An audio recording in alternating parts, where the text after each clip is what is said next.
Hello everyone, मैं अंकित राघव एक बार फिर आपका स्वागत करता हूँ हिस्ट्री की इस क्लास में।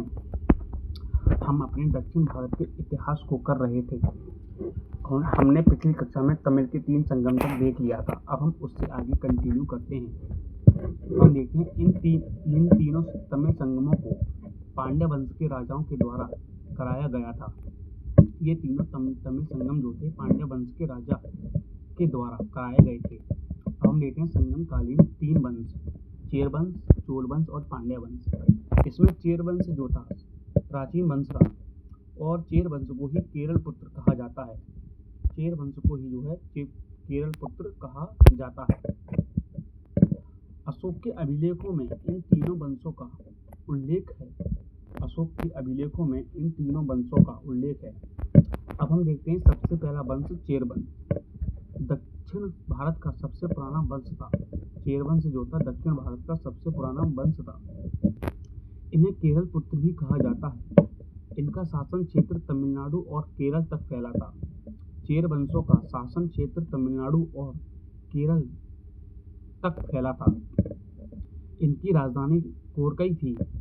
इनका प्रतीक चिन्ह धनुष था और इस चेर वंश का पहला राजा उदयन जयराल था।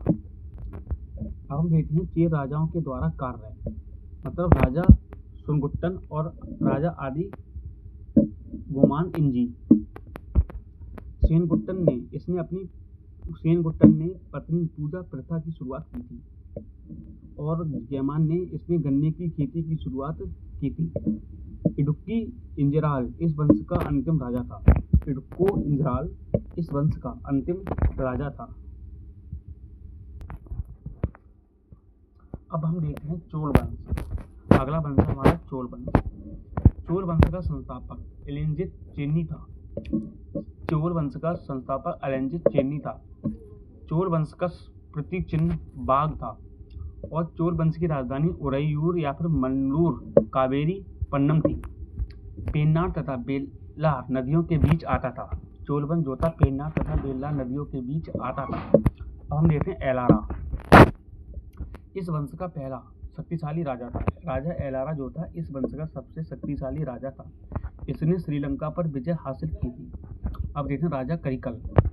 इस वंश का सबसे प्रसिद्ध राजा शक्तिशाली था। इसे 2 महत्वपूर्ण युद्ध लड़े, वेणी का युद्ध और बाहेपद्दलाई का युद्ध। इस युद्ध में चेर तथा पांड्य सहित अलग अलग राजाओं ने करिकल के खिलाफ युद्ध किया। करिकल की विजय हुई। और बाहोपद्दलाई का युद्ध 9 राजाओं ने करिकल से युद्ध लड़ा। करिकल की इसमें भी विजय हुई। इसके बाद करिकल ने कावेरी नदी पर पुल बनवाया और कावेरी पत्तन को राजधानी बनाया था। यह था हमारा हिस्ट्री का आज का लेक्चर।